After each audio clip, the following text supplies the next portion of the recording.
વાત આપણે કરી દીધી એફસીજી અને એચપીએલ બંને માત્ર ગર્ભાવસ્થા સમયે જ સ્ત્રવે અને એ પણ જરાયુમાંથી સ્ત્રવતા અંતઃસ્ત્રાવો અને રિલેક્સિન માત્ર ગર્ભાવસ્થાના અંતિમ સમયે સ્ત્રવે બરોબર। હવે કાર્યોના એમસીક્યુ ની વાત ખબર પડી ગઈ ને? હા, ગર્ભાવધિ કાળ કેટલો? 280 દિવસ અથવા 40 અઠવાડિયા। એટલે હવે ઓલા 9 મહિના વાળી વાત મગજમાંથી કાઢી નાખવાની। પણ 280 દિવસ કે 40 અઠવાડિયા ક્યાંથી લેવાના? છેલ્લા ઋતુ ચક્રના પહેલા દિવસથી, પહેલા દિવસથી એટલે દિવસ ગણવાનો છે તારીખ 1 બરોબર। પણ એક વખત એમસીક્યુ એવું પૂછાઓ નીટમાં કે ગર્ભવતી સ્ત્રીમાં અંડપતનના દિવસ પછી ગર્ભાવધિ કાળ કેટલો હોય છે? 266 દિવસ, એમાં 280 દિવસ એ ઓપ્શન આપ્યો, પણ ઘણા બધા ઉતાવળની અંદર અંડપતન ન વાંચે અને ડાયરેક્ટ 280 દિવસ ઠીક કરી નાખે। મેં તમને કાલ કીધું હતું ને કે તમે જેટલા જેટલા નજીક નજીક વિચારો છો ને એ ઓપ્શન તમારી પાસે જ હોય। હા,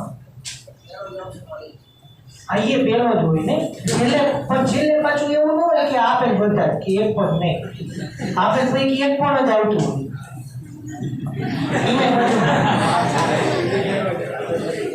આને ખરાબ ડેવલપ કહેવાય।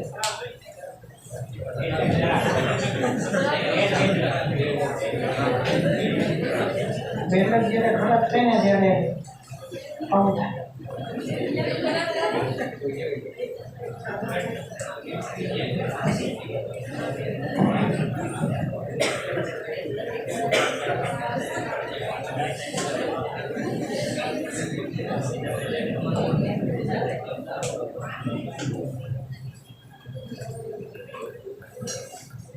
चलो, गर्भ विकास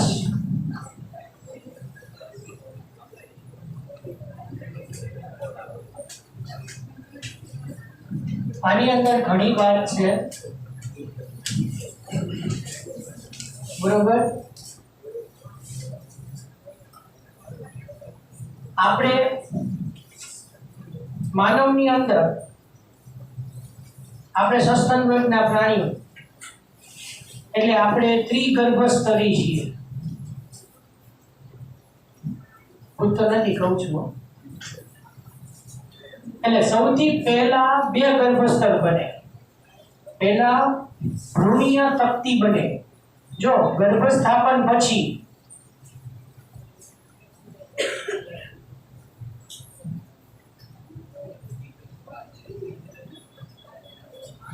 બરોબર, ગર્ભસ્થાપન થયા પછી ફરતે આવેલા ગર્ભપોષક સ્તરના કોષોનું શું થયું એની બધી કાલે આપણે ચર્ચા કરી। અમુક કોષો ગર્ભપોષક રસાંકુરોમાં પરિણમ્યા કે જેમાંથી જરાયુનું નિર્માણ થયું, જરાયુ એટલે પ્લેસેન્ટા, અને અમુક કોષોમાંથી ભ્રૂણ માટેની જીવાદોરીનું નિર્માણ થયું, કઈ ગર્ભનાળ, અને પછી ઉલ્બ કોથળીનું નિર્માણ થયું કે જે ઉલ્બ પ્રવાહીનું નિર્માણ કરે છે કે જેની અંદર ગર્ભ મુક્ત રીતે તરી શકે છે। તો કાલે આપણે બધી ગર્ભપોષક સ્તરના કોષોની ચર્ચા કરી। હવે આજે બધા ગર્ભીય કોષોની અંદર શું થાય એની ચર્ચા કરીએ અને ગર્ભ આખો કઈ રીતે બાળકમાં પરિણમે એની વાતો આપણે કરીએ બરોબર। ગર્ભસ્થાપન બાદ ગર્ભાશયમાં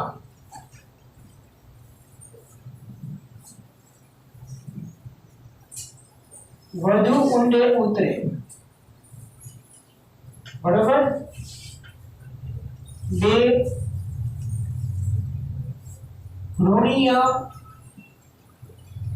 આવરણોનું નિર્માણ થાય। તો 2 ભ્રૂણીય આવરણો કયા? અંતઃગર્ભસ્તર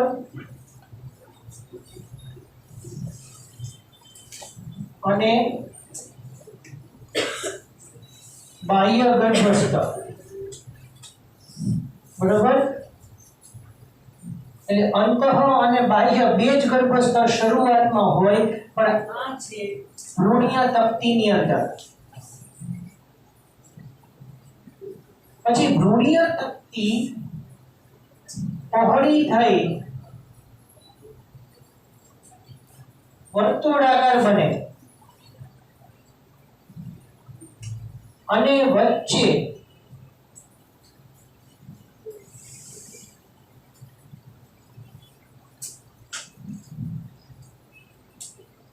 મધ્ય ગર્ભસ્તરનું નિર્માણ કરે. પડે ખબર? શરૂઆતમાં તકતી જેવી રચના, આમ આવરણ આખું હોય, બરોબર? જેમ કે આવી રીતે ગર્ભીય કોષો જે છે એ વિભેદન પામવાના. હવે ગર્ભીય કોષોમાં વિભેદન એટલે કે અલગીકરણ, અલગીકરણથી અમુક કોષો એવા અલગ પડવાના કે જેમાંથી આખું અંતઃગર્ભસ્તરનું નિર્માણ થશે, બરાબર? તો આ દાખલા તરીકે અંતઃગર્ભસ્તર અને આ બાહ્ય ગર્ભસ્તર, અથવા કોઈ પણ બે નામ લખશો તો ચાલશે, પણ આ કઈ આપણે દોરવાનું નથી, ખાલી સમજાવું છું. એટલે આ થઈ ગઈ ખાલી ભ્રૂણીય તકતી. પછી ભ્રૂણીય તકતી વર્તુળાકાર બને અથવા ગોળ બને. કઈ રીતે? તો બહારની બાજુએ જે કોષો હોય, આ જ્યારે વલયાકાર બને કે વર્તુળાકાર બને, એટલે આ બહારની બાજુ કયું આવી ગયું? બાહ્ય ગર્ભસ્તર,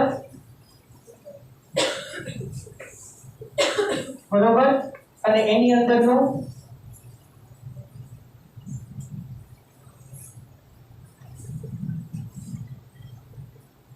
અંતઃગર્ભસ્તર, અને અહીંયા બરોબર વચ્ચે મધ્ય ગર્ભસ્તરનું નિર્માણ થાય. એટલે અહીંયા બધા કોષો ગોઠવાય. એટલે ભ્રૂણીય તકતી જ્યારે વલયાકાર બને કે વર્તુળાકાર બને ત્યારે આ રીતે ગર્ભીય સ્તરોનું નિર્માણ થાય. એટલે આપણે 3 ગર્ભસ્તર ધરાવીએ છીએ એમ કહેવાય.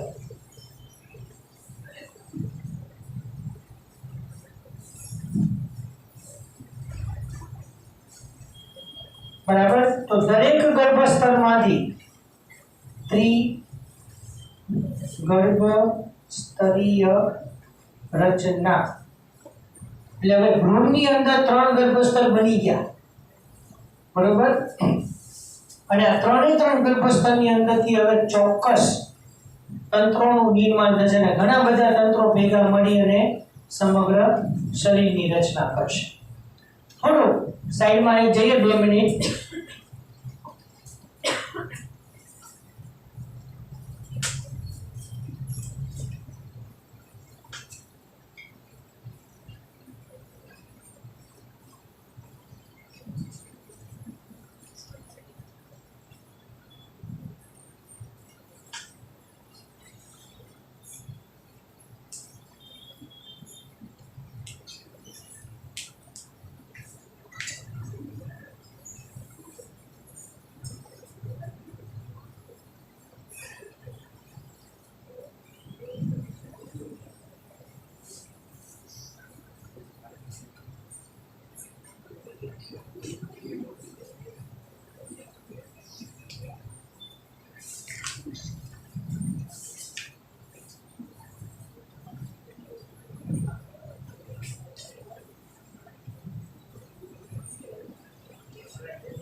ગર્ભાવધિ કાળને 3 તબક્કામાં ડિવાઈડ કરીએ.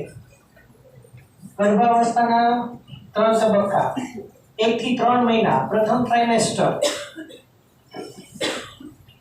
3 થી 6 મહિના દ્વિતીય ટ્રાઇમેસ્ટર સાવ ઈઝી, અને 6 થી 9 મહિના તૃતીય ટ્રાઇમેસ્ટર. પણ શરૂઆતના 3 મહિના સુધી આપણે ગર્ભ શબ્દ વાપરશું.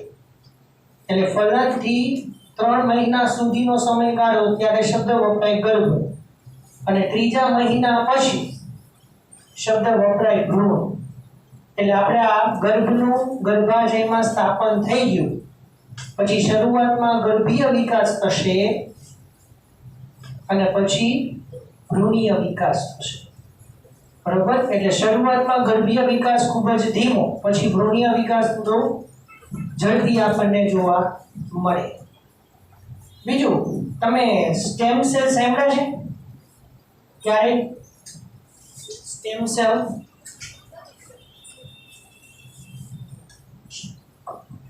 સ્ટેમ સેલ એટલે દૈહિક કોષો કે ધારો કે કોઈ વ્યક્તિનો એક્સિડન્ટ થયો અને ગળા ઉપરથી કોઈ વ્હીકલ પસાર થઈ ગયું, ગળાના મણકા ફ્રેક્ચર થઈ ગયા, પછી ત્યાંથી જે કરોડરજ્જુ છે એનો ધડ પ્રદેશ સાથે કોઈ હવે સંપર્ક ન થયો. The person is living. વ્યક્તિ જીવે છે, don't consider that death occurs. હા, વ્યક્તિ જીવે છે, બનેલો કિસ્સો કહું છું, મેડિકલી મેં જોયેલો કિસ્સો તમારી સાથે શેર કરું છું. બરોબર? ગળાના મણકા તૂટી ગયા અને ગળાના મણકાની નીચે કરોડરજ્જુ એનો ધડ પ્રદેશ સાથે કોઈ સંપર્ક નથી. એટલે વ્યક્તિને દરેક વસ્તુ સંભળાય છે, દેખાય છે, સ્વાદ અનુભવાય છે, સમજાય છે, એવરીથિંગ ઇઝ નોર્મલ. પણ ગળાની નીચેના ભાગમાં એના શરીરમાં શું છે એને કોઈ સંવેદના નથી. સર્જરી થાય છે અને એ વ્યક્તિને આખા ધડમાં નહીં, ચારે ચાર ઉપાંગો જે ગયા એ પેરાલિસિસ થઈ જાય છે. એટલે બોડી પથારીમાં કે એમાં એક્ટિવલી મૂવ ન થઈ શકે. આવા દર્દીની અંદર કોઈ રિકવરીનો ચાન્સ ખરો? કે ધીમે ધીમે ચેતા જે કપાઈ ગઈ છે, ચેતાને નુકસાન થયું છે કરોડરજ્જુને, કે ધીમે ધીમે સરખું જોડાઈ જશે અને ધડ પ્રદેશમાં ને હાથ પગનો જે મસલનો પાવર વયો ગયો છે, સ્નાયુઓની શક્તિ, એ પાછી આવવાની કોઈ શક્યતા ખરી? નહીં. પણ એને સ્ટેમ સેલ થેરાપી આપવાથી, સ્ટેમ સેલ દૈહિક કોષો એની થેરાપી આપવાથી જે ચેતાતંત્રના કોષોને નુકસાન થયું છે, એટલે કે મગજથી ધડનો જે કોન્ટેક્ટ કટ થઈ ગયો છે એ ફરીથી બનશે. સ્ટેમ સેલ થેરાપી બહુ કોસ્ટલી છે. ખાલી 5 ml નું ઇન્જેક્શન 3 થી 3.5 લાખ રૂપિયાનું આવે છે. પણ એ સ્ટેમ સેલ જ્યાં શરીરના કોષો અસરગ્રસ્ત થયા હોય, શરીરના કોષો જ્યાં અસરગ્રસ્ત થયા હોય, જે કુદરતી રીતે રિપેર થાય એની કોઈ શક્યતા નથી. બરોબર? એના માટે આ સ્ટેમ સેલ થેરાપી બહુ ઉપયોગી છે. બરાબર? એટલે 3 ગર્ભસ્તર બને છે એની થોડી વાતો અંદર છે ટેક્સ્ટબુકમાં. હવે ટેક્સ્ટબુકમાં ધ્યાન રાખો.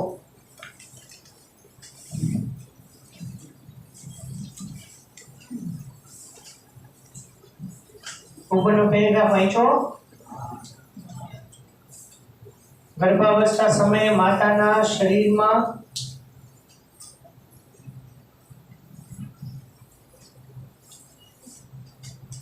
ઘણા બધા ચયાપચય ફેરફારો થાય જે ગર્ભાવસ્થાની જાળવણી માટે જરૂરી છે. બરોબર? ગર્ભસ્થાપન બાદ તરત જ અંતઃકોષ સમૂહ એટલે કે ભ્રૂણ એ બાહ્ય ગર્ભસ્તરથી ઓળખાતા બહારના સ્તરમાં અને અંતઃ ગર્ભસ્તરથી ઓળખાતા અંદરના સ્તરમાં વિભેદન પામે. એટલે શરૂઆતમાં ગર્ભ જે છે કે ભ્રૂણ છે એમાંથી બાહ્ય ગર્ભસ્તર અને અંતઃગર્ભસ્તરનું નિર્માણ થશે. હવે ધ્યાન રાખજો. જો બાહ્ય ગર્ભસ્તર અને અંતઃગર્ભસ્તરની વચ્ચે મધ્ય ગર્ભસ્તર તરીકે આખું સ્તર નિર્માણ પામે. આપણે ત્રિગર્ભસ્તરી છીએ. દ્વિગર્ભસ્તરીઓમાં મધ્ય સ્તર હોય, ખબર છે? દ્વિગર્ભસ્તરીઓમાં મધ્ય ગર્ભસ્તર હોય પણ કોષો ન હોય. અકોષીય મધ્ય ગર્ભસ્તર હોય એને મધ્ય શ્લેષ્મ કહેવાય, મિસોગ્લિયા. 11મું ધોરણ 4થું ચેપ્ટર કઈ યાદ આવતું?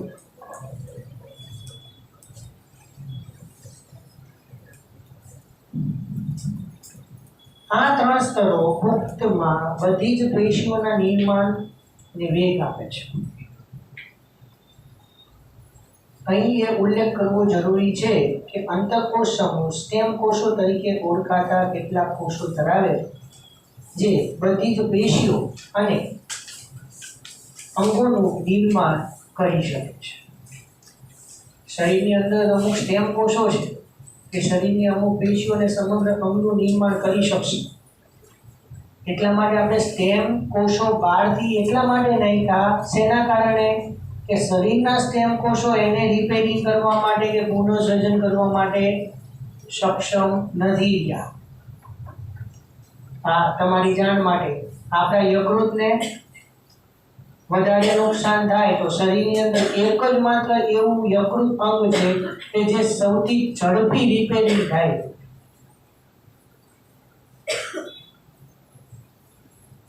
પણ જો એને પૂરતો સમય અને પોષણ આપવામાં આવે તો, બિલીવ નહીં કરો, પણ ધારો કે 90% જેટલું યકૃત ફેલ થઈ ગયું હોય તો મેક્સિમમ 3 થી 4 મહિનાની અંદર તમે સમગ્ર યકૃતને રિપેર કરી શકો છો. એટલી આપણા બોડીમાં ક્ષમતા છે. પણ આપણે કાળજી રાખવી પડે. લીવર ફેલ જેના કારણે થયું હોય એ પછી વારંવાર એ પ્રક્રિયા ન થવી જોઈએ. લીવર પોતે રિપેર થવાની ટ્રાય કરે છે, પણ આપણે જો એને રિપેર ન થવા દે પછી કાયમ માટે ફેલ થઈ જશે. બરોબર? એટલે શરીરની અંદર અમુક સ્ટેમ કોષો પણ એવા છે કે જે પેશી અને અંગનું સમગ્ર જગ્યાએ નિર્માણ કરી શકવાની ક્ષમતા ધરાવે છે. બટ એ રિઝર્વ્ડ છે, સુરક્ષિત છે. જરૂર પડે ત્યારે જેનો ઉપયોગ થશે. બહુ જ મસ્ત પેરેગ્રાફ. સૌથી અગત્યનું, ગર્ભાવસ્થાના વિવિધ મહિનાઓમાં ગર્ભ વિકાસની મુખ્ય લાક્ષણિકતાઓ શું છે એવું તમને પછી ચાર્ટમાં બતાવું. બરોબર? અલગ અલગ સમય ગર્ભનું વજન કેટલું થાય, તેનું કદ કેટલું હોય, એ બધું તમને કહીશ. પણ that is for મનુષ્યમાં ગર્ભાવસ્થા 9 મહિના ચાલે છે. શું તમે જાણો છો કે કૂતરા, હાથી, બિલાડીમાં ગર્ભાવસ્થા કેટલા મહિના ચાલે?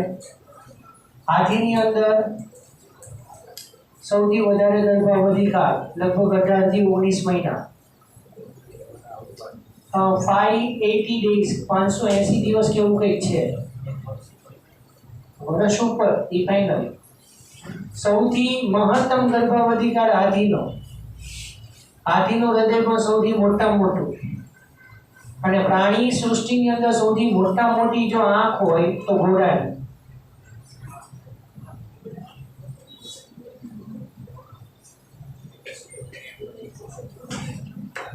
ઉંદરની અંદર ગર્ભાવધિ કાળ 9 દિવસનો છે. ઉંદર હા, ઉંદરની અંદર ગર્ભાવધિ કાળ 9 દિવસનો. 9 દિવસ. એટલે આપણે કોઈ પણ પ્રયોગની અંદર ઉંદરને એઝ અ મોડેલ આના કારણે ઉપયોગમાં લઈએ છીએ. અને ઉંદરનું શરીર આપણા શરીરની સાથે બહુ સામ્યતા ધરાવે છે. એના કારણે આપણે એને મોડેલ તરીકે વાપરીએ છીએ. હવે જો કે 5 જણની ઉંદરો આવી ગયા, જનીનો બદલાઈ રેખા ઉંદરના મૃત્યુદર એનો કેમ છે નવરા બેઠા તો વિચાર બધાને બદલી પણ નથી બદલાતા ઉંદરના જનીનો બદલી નાખે એમ નવરા બેઠા એટલે વિચાર હા ઉંદર નું છે ગલગલિયા તો એના રીતે જરી બદલી નાખવા હારા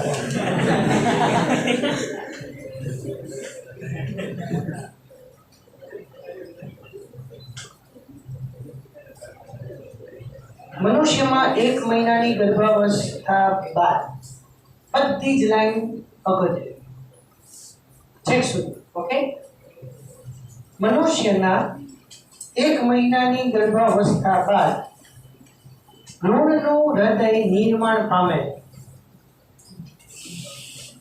લખી લે તે 1 મિનિટમાં 60 વખત ધબકે છે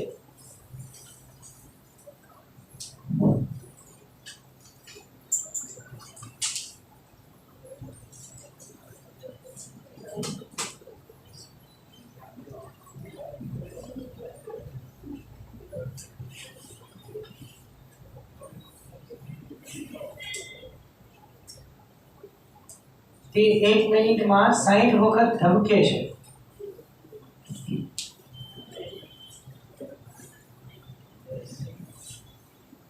બરોબર સૌથી અગત્યનું વૃદ્ધિ પામતા ગર્ભની પ્રથમ નિશાની સ્ટેથોસ્કોપ દ્વારા હૃદયનો અવાજ ધ્યાનથી સાંભળી શકાય એને FHS કહેવાય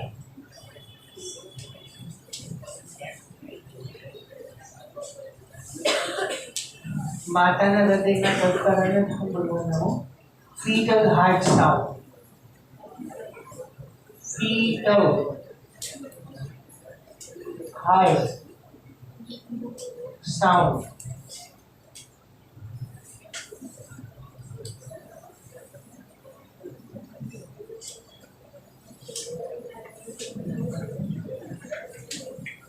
પણ આમાં સ્ટેથોસ્કોપ ના 2 ભાગ આવે ખબર છે સ્ટેથોસ્કોપ જોયું છે કાને પહેરે ઈ જોયું હશે પણ ઓલું એમાં 2 ભાગ હોય એક કોરો ભાગ હોય એક સાંકડો ભાગ હોય પાછળ પણ ત્યાં છે ને ઈ જે એને ડાયાગ્રામ કહેવાય એની અંદર એક પિન હોય ઈ પિન ફરી શકે બરોબર અત્યારે જે રૂટીન સ્ટેથોસ્કોપ આવતા હોય એવું નહીં બરાબર ગાયનેકોલોજિસ્ટ બહુ જ 5,000-6,000 રૂપિયાના બહુ જ સારી ક્વોલિટીના સ્ટેથોસ્કોપ કે જેમાં ગર્ભના ધબકારા સહેલાઈથી સાંભળી શકે બરાબર તો એ સ્ટેથોસ્કોપને ઊંધું કરે એટલે કે જે સાંકડો ભાગ છે એને ગર્ભાશય પર રાખવામાં આવે તો ગર્ભના ધબકારા સહેલાઈથી સ્ટેથોસ્કોપમાં સાંભળી શકાય અને એને કહેવાય FHS તો FHS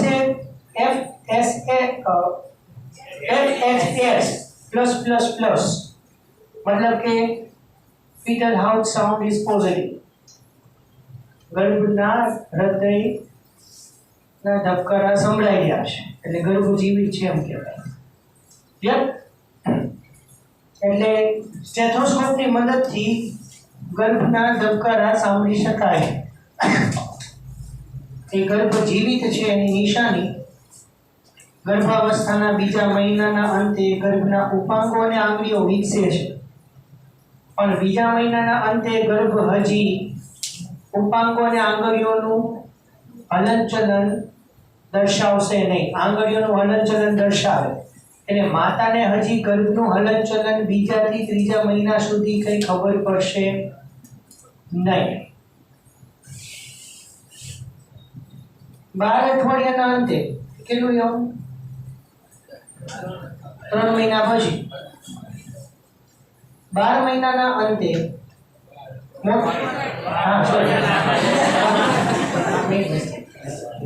અઠવાડિયાના અંતે મોટા ભાગના મુખ્ય અંગ તંત્રોનું નિર્માણ થઈ ચૂક્યું હોય,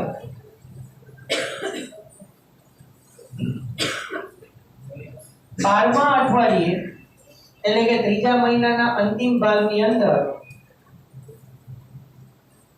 જે તે ગર્ભની અંદર બાહ્ય જનન અંગો નિર્માણ પામી ચૂક્યા હોય છે, પણ બાળકની જાતિ નક્કી કરવી અઘરી છે. બરોબર, બાહ્ય જનન અંગોથી બાળકની જાતિ નક્કી કરવી અઘરી છે, પણ ત્રીજા મહિનાના અંતે શરીરના મુખ્ય અંગ તંત્રો બધા જ નિર્માણ પામી ચૂક્યા હોય. હવે અંગ ઉપાંગોનું હલનચલન શરૂ થશે. જો ઉદાહરણ તરીકે ઉપાંગો અને બાહ્ય જનનાંગો સારી રીતે વિકસેલા હોય પણ જાતિ નક્કી કરવી અઘરી છે. બરોબર, બાળકની જાતિ નક્કી કરવી અઘરી છે. એમસીક્યુ સૌથી અગત્યનો, ગર્ભનું પ્રથમ હલનચલન અને માથા ઉપર વાળ 5મા મહિના દરમિયાન જોવા મળે. 4થા મહિને ગર્ભનું હલનચલન શરૂ થાય. ત્વચા ઉપર વાળનો વિકાસ જોવા મળે, પણ ગર્ભ લાલ ચળકતા રંગનો હોય, ચળકતા લાલ રંગ, કારણ કે ચામડી પારદર્શક હોય. એટલે ચામડીની નીચે આવેલી રુધિર વાહિનીઓ છે એ સ્પષ્ટ દેખાય. શબ્દ ખબર પડી? અને ધીમે ધીમે 4થા મહિના પછી 5મા મહિને જ્યારે ગર્ભ આગળ વૃદ્ધિ વિકાસ કરે છે ત્યારે ધીમે ધીમે એની ચામડીના દરેક ઘટકો પરિવર્તન પામે છે અને ધીમે ધીમે ચામડી અપારદર્શક બનતી જાય છે. એટલે એનો ચળકતો લાલ રંગ જે છે એ ઘટતો જાય છે. બરોબર, એટલે ગર્ભનું સૌથી પહેલું હલનચલન એટલે 5મા મહિના સુધી માતાને ગર્ભ હલનચલન પ્રચલન કરે છે એ ખબર નહીં પડે, પણ 5મા મહિના સુધી ગર્ભ બરોબર એના હોઠનું હલનચલન, આંગળીઓનું હલનચલન બરાબર એ બધું જ કરશે, પણ એ માતાને અનુભવી નહીં શકે. પણ પ્રબળ હલનચલન શરીરના ઉપાંગોનું અને શરીરનું પોતાનું સ્વતંત્ર હલનચલન એ 5મા મહિને શરૂ થાય અને 5મા મહિને શરીર માથા ઉપર વાળ દેખાવાનું શરૂ થશે. બરોબર, બીજું સૌથી અગત્યનું, 5મા મહિને જરાયું અને ગર્ભનાળનો વિકાસ હવે ધીમો થશે અને એની સામે ભ્રૂણીય વૃદ્ધિ, શબ્દ વાપરું છું, ભ્રૂણીય વૃદ્ધિ ખૂબ ઝડપથી થશે. એટલે હવે ભ્રૂણના વજનમાં ખૂબ ઝડપથી વધારો થવા મળશે. 24 અઠવાડિયા બાદ બીજા 3 મહિના પછી એટલે દ્વિતીય ટ્રાઇમેસ્ટર પૂરું થઈ ગયું. એટલે 12 અઠવાડિયા સુધી પ્રથમ ટ્રાઇમેસ્ટર, 24 અઠવાડિયા સુધી દ્વિતીય ટ્રાઇમેસ્ટર અને 24 અઠવાડિયાથી બાળકના જન્મ સુધી તૃતીય ટ્રાઇમેસ્ટર. કારણ કે કાલે મેં જવાબ આપી દીધો કે અમુક બાળકો 1 કે 2 મહિના 1 કે 2 અઠવાડિયા વહેલા કે મોડા જન્મી શકે. અમુક ટાઈમે ગર્ભાવસ્થાનો સમયગાળો 9 મહિનાનો પૂરો થઈ ગયો, બિંદુ છે 40 અઠવાડિયા પૂરા થઈ ગયા. બરોબર, અને 10મો મહિનો શરૂ થઈ ગયો, માતા એના બાળકના જન્મની રાહ જુએ. બરોબર, પણ જો વૃદ્ધિ વિકાસ બરોબર થઈ ગયો હોય અને કૃત્રિમ રીતે પ્રસૂતિની પીડા ઉત્પન્ન ન થાય તો કૃત્રિમ રીતે ઓક્સિટોસિન માતાને આપી શકાય, જેથી કરીને અમુક કલાકોની અંદર એને પ્રસૂતિની પીડા ઉત્પન્ન થાય અને સામાન્ય પ્રસૂતિ થઈ શકે. બરાબર, એટલે 24 અઠવાડિયા બાદ શરીર સૂક્ષ્મ વાળથી ઘેરાય અને ત્વચા અપારદર્શક બને.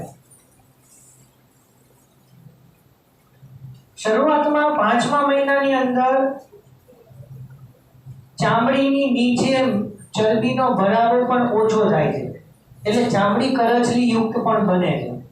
પણ ધીમે ધીમે પોષણ લેવા પછી જ્યારે ચામડીની નીચે ચરબીનો ભરાવો થાય ત્યારે ધીમે ધીમે પારદર્શકતા ઘટે અને કરચલીઓ દૂર થતી જાય છે.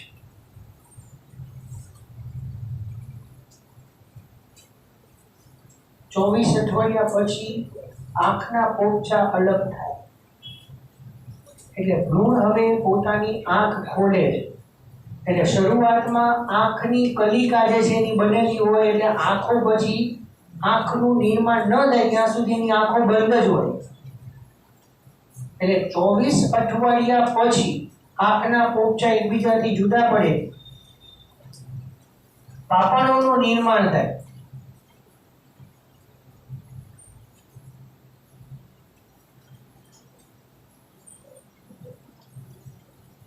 ગર્ભની અંદર 8મા મહિને ફેફસાનું નિર્માણ થાય છે. 8મા મહિને ગર્ભાવસ્થાના 8મા મહિને ફેફસાનું નિર્માણ થાય. એટલે ધારો કે બાળકનો જન્મ 8મા મહિના પહેલા થાય, બરોબર, તો એની અંદર ફેફસા વિકસેલા હોતા નથી એટલે એને શ્વાસોશ્વાસમાં તકલીફ પડે. હા, ફેફસા વિકસેલા નથી પણ ફેફસા વિકસવા માટે જે ફેફસાની કલિકાઓ છે કે જેમાંથી ધીમે ધીમે ફેફસાનું નિર્માણ થવાનું છે એ બની ચૂક્યું હોય છે. પણ જન્મ થવાના કારણે જન્મ સફળ થાય એને શું કહેવાય? શ્વાસોશ્વાસની શરૂઆત. 3 ઇડિયટમાં તમે જોયું, હાર્ટ ઇઝ બીટિંગ, હૃદય ધબકે છે, પણ જો એ રડવાનું શરૂ ન કરે તો એને ડેડ એમ્બ્રિયો કહેવાય. ભ્રૂણ જીવિત ન કહેવાય. જન્મ પછી આપણે એને ચેતાતંત્રને ઉત્તેજના આપીએ છીએ. હા, ચેતાતંત્રને ઉત્તેજના આપીએ, એને દુખાવો આપીએ અને એના કારણે જન્મેલ બાળક રડવાની શરૂઆત કરે અને રડવાની શરૂઆત મતલબ એની શ્વાસોશ્વાસની ક્રિયા શરૂ થઈ એમ કહેવાય. બરોબર, એને જીવિત બાળક કહેવાય. ત્યાં સુધી એને જીવિત ન કહેવાય. પણ 8મા મહિના પહેલા જો બાળકનો જન્મ થાય તો મેડિકલ સપ્લિમેન્ટ, મેડિકલ હેલ્પની ખાસ જરૂરિયાત પડે. તમે ક્યારેક માર્ક કર્યું હોય તો જોયું, જે બાળકનો જન્મ 7મા મહિને કે 8મા મહિનાના શરૂઆતમાં એમાં થયો હોય તો અઠવાડિયું, 15 દિવસ, મહિનો પેટીમાં રાખે. પેટીમાં 24/7 સતત લાઈટ ચાલુ હોય. આ વિથ ટ્યુબલાઇટ હોય, આવડી મોટી નહીં, આ વિથ હોય, આવી ટ્યુબલાઇટ કે જે ઉષ્મા આપે. હા, આ ટ્યુબલાઇટ જે છે એ ઉષ્મા આપે, થોડી ગરમી આપે. એટલે નાની પેટીની અંદર નાની લાઈટ રાખી હોય એટલે અંદર એને હૂંફાળું વાતાવરણ મળે. પેટીની અંદર કૃત્રિમ રીતે માતાના ગર્ભાશયની અંદર જે હૂંફાળું વાતાવરણ છે એવું જ વાતાવરણ એને પૂરું પાડવામાં આવે છે. પોષણ ન લેતું હોય, એ માતાનું દૂધ ન લઈ શકે તો એને બાટલા ચડાવીને કે બીજી કોઈ રીતે એને પોષણ આપવામાં આવે. અને જ્યાં સુધી એના ફેફસા નિર્માણ ન પામે ત્યાં સુધી એની ખાલી સાવચેતી કરવાની થાય, બાકી કોઈ એના માટે ટ્રીટમેન્ટ કરવાની ન થાય. કારણ કે ફેફસા માટેની કલિકા અંદર એના પાછળી પિંજરમાં તો બની જ ગઈ છે, પણ એ બાળકને વાતાવરણમાં હવે પછી ખુલ્લું ન રખાય કારણ કે ફેફસા હજી વિકસિત થયેલા નથી. બરોબર, એટલે 8મા મહિને ફેફસા બને અને આ બનેલા ફેફસા જીવનને આધાર પૂરો પાડે. એટલે 8મા મહિનાના અંત પછી ગમે ત્યારે બાળકનો જન્મ થાય તો એને પછી કોઈ બીજી મેડિકલ હેલ્પની જરૂર લેવાની નથી હોતી. એની થોડી સાર સંભાળ લેવાની પડે. બરોબર. બીજું, તમે ઘણી વખત એવું જોયું હશે કે બાળકના જન્મ પછી શરૂઆતના 15 દિવસ કે 1 મહિનાની અંદર એને કમળો થાય. એ કમળો નથી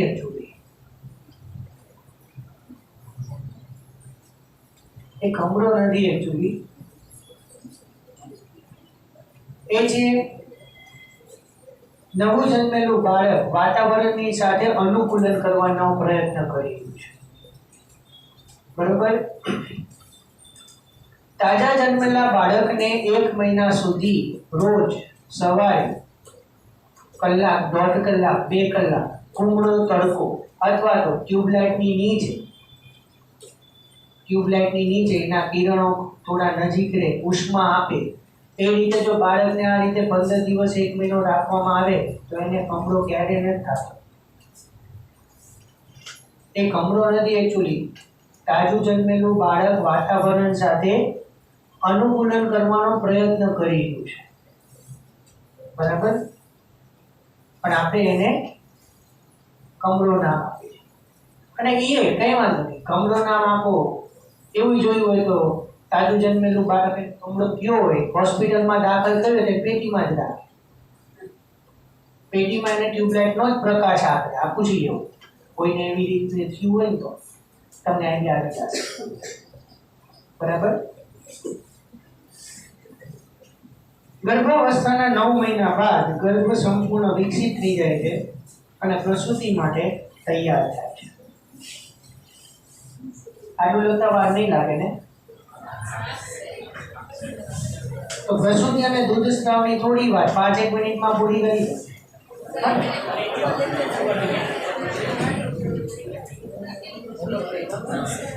બરાબર?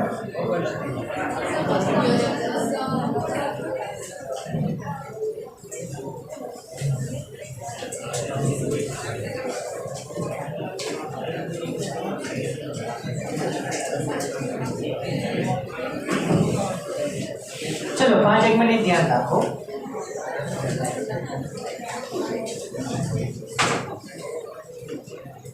બપોર પછી લેક્ચર 3 વાગે છે,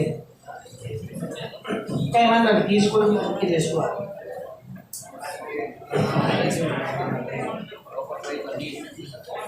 બપોર પછી નીટ જ છે. જો પ્રસૂતિ એટલે ચલો ધ્યાન રાખો, થોડો ઓછો ટાઈમ છે. ગર્ભાવસ્થાની પરાકાષ્ઠા, ધ ક્લાઇમેક્સ ઓફ પ્રેગ્નન્સી. ગર્ભાવસ્થાનો અંતિમ સમય એટલે પ્રસૂતિ. કઈ રીતે થાય આખી સ્ટોરી શાંતિથી સ્ટેપ બાય સ્ટેપ સાંભળો, બરોબર? પ્રસૂતિ 2 અંતઃસ્ત્રાવોની મદદથી થાય, એક ઓક્સિટોસિન અને બીજું પ્રોસ્ટાગ્લેન્ડિન્સ. કયું? પ્રોસ્ટાગ્લેન્ડિન્સ. આખી વાત સાંભળજો પછી વાંચી લેજો. જ્યારે ગર્ભ પરિપક્વ થઈ જાય, બરોબર? સ્ટાર્ટિંગ અહીંયાથી કરવાનું. જ્યારે ગર્ભ પરિપક્વ થઈ જાય ત્યારે સહેજ ઓક્સિટોસિન મુક્ત કરે છે ગર્ભ પોતે.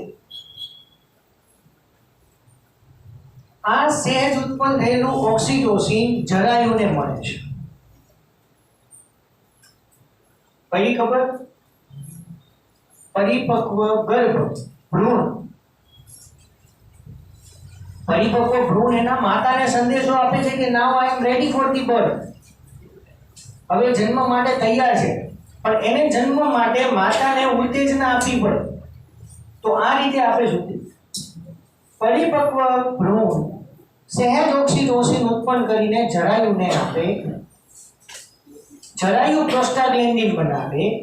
એ પ્રોસ્ટાગ્લેન્ડિન માતાની પશ્ચ પિટ્યુટરી ગ્રંથિને ઉત્તેજિત કરે અને એમાંથી ઓક્સિટોસિનનો સ્ત્રાવ થાય.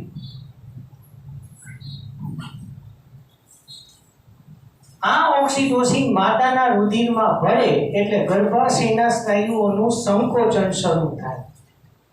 એટલે માતાને અલગ પ્રકારની પ્રસૂતિની પીડાનો અનુભવ થાય. માતાને અંદાજ આવી જાય કે હવે બાળકના જન્મનો સમય ખૂબ જ નજીક છે. ધીમે ધીમે ગર્ભાશયના સ્નાયુઓનું સંકોચન વધતું જાય, વધુને વધુ ઓક્સિટોસિન સ્ત્રવિત થતું જાય, વધુને વધુ ઓક્સિટોસિનથી સંકોચન વધતું જાય અને ધીમે ધીમે પ્રસૂતિની પીડા વધતી જાય. અને જ્યારે પ્રસૂતિની પીડા મહત્તમ દરે પહોંચે ત્યારે અંડપિંડમાંથી રિલેક્સિનનો સ્ત્રાવ થાય. એ ગર્ભાશયના મુખમાં જે ઓલો પ્લગ બન્યો હતો એને તોડી નાખે, ગર્ભાશયનું મુખ પહોળું કરે અને ઉલ્વ કોથળીને તોડી અને બાળકનો પ્રસવ સરળતાથી કરે. જન્મ સમયે શીર્ષ સૌથી પહેલા બહાર આવે, પછી ધડ પ્રદેશ બહાર આવે. પહેલી ખબર આખી અને અંતઃસ્ત્રાવી પ્રતિપોષી નિયમન કહેવાય. ઓક્સિટોસિન અને પ્રોસ્ટાગ્લેન્ડિનની મદદથી પ્રસૂતિની ઘટના થાય. અને છેલ્લી વાત, બાળકના જન્મ પછી શરૂઆતના 2 થી 3 દિવસ દરમિયાન સ્ત્રવિત થતું પીળા રંગનું દૂધ, બરોબર, પ્રસૂતિનું આખું આવડ છે ને, ઓક્સિટોસિન પ્રોસ્ટાગ્લેન્ડિન ક્યાં સુધી હોય? નો રિપ્લાય. એવરીબડી શોક.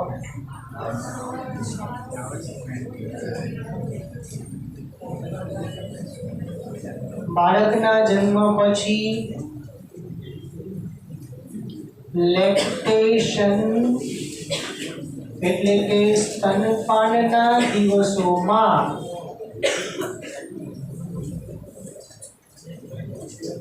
શરૂઆતના 2 થી 3 દિવસ દરમિયાન સ્તન ગ્રંથિમાંથી સ્ત્રવિત થતું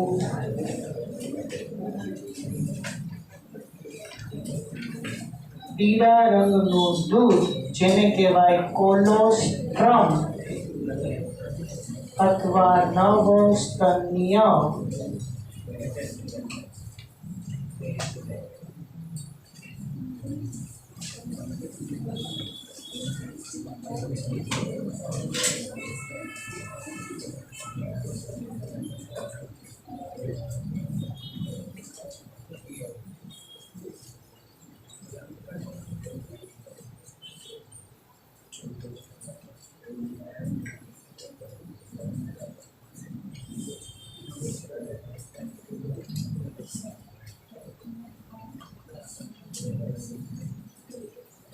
ચલો 1 મિનિટ આપો, પછી લખી. બરાબર. બાળકના જન્મ પછી લેક્ટેશનના શરૂઆતના 2 થી 3 દિવસ દરમિયાન, બાળકના જન્મ પછી શરૂઆતના 2 થી 3 દિવસ દરમિયાન સ્તન ગ્રંથિમાંથી પીળા રંગનું દૂધ સ્ત્રાવ, એને કહેવાય કોલોસ્ટ્રમ, કે જે IgA એન્ટીબોડી, IG નું પૂરું નામ છે ઇમ્યુનોગ્લોબ્યુલિન, ઇમ્યુનોગ્લોબ્યુલિન એન્ટીબોડી છે આ, જે ભરપૂર પ્રમાણમાં હોય છે. એટલે બાળકના જન્મ પછી માતાને આ કોલોસ્ટ્રમ નવજાત બાળકને આપવા માટે સલાહ આપવામાં આવે છે, કારણ કે એનાથી બાળકની રોગ પ્રતિકારક શક્તિ ખૂબ જ સારી રીતે વધે છે. એટલે કોલોસ્ટ્રમને નવજાત બાળક માટે અમૃત સમાન ગણવામાં આવે. બરોબર. તો આ રીતે પ્રસૂતિ અને દૂધ સ્ત્રાવની વાત પૂરી. આની સાથે chapter number 3 is over. Okay, અહીંયા સ્ટોપ કરીએ, બાકીની વાત નેક્સ્ટ લેક્ચરમાં કરશું. બરાબર, લખી લો.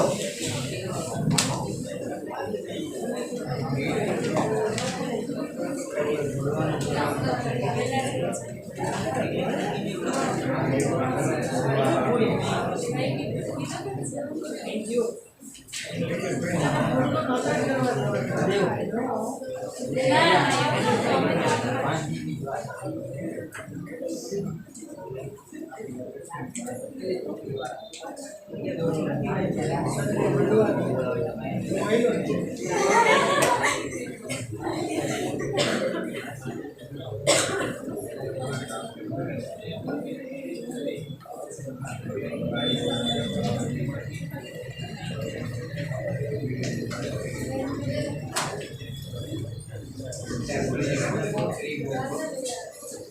Storia.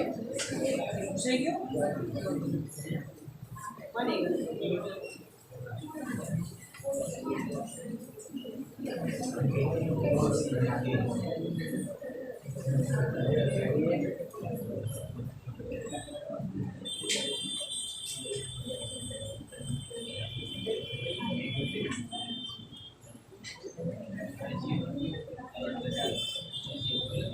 આપણે સોમવારથી ચોથું ચેપ્ટર ચાલુ કરશું. બરાબર?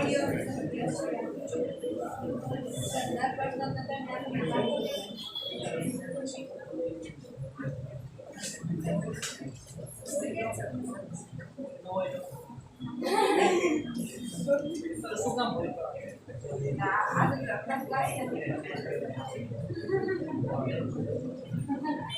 એમની પણ નો હોય તો હોય તો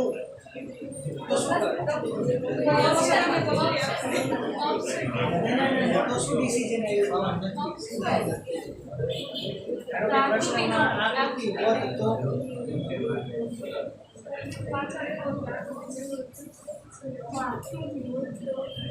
પેપરમાં ધારો કે આકૃતિ હોત તો માર્ક માટે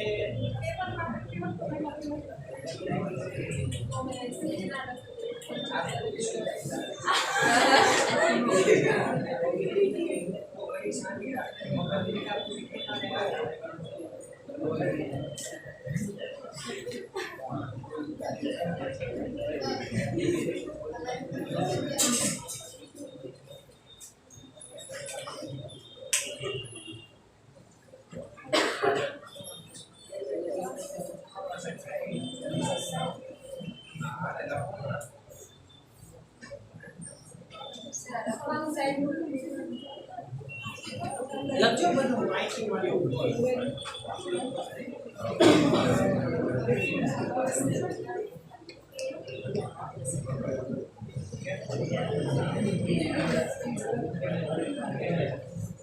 એસી થઈ ગયો વિડિયો થઈ ગયો ઠંડોળો થઈ ગયો બ્લડ મારી ગયો લાગે છે એવું.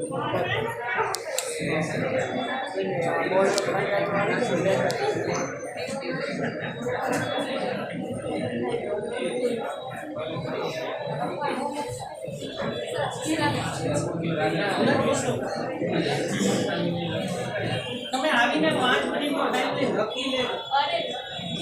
નહીં તો સ્કૂલમાં વિડીયો થશે.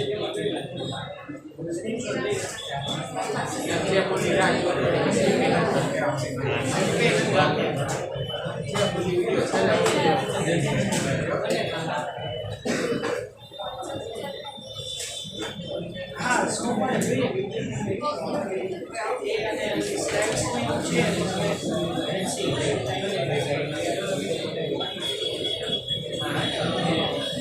નેક્સ્ટ વીક એક પ્લેસ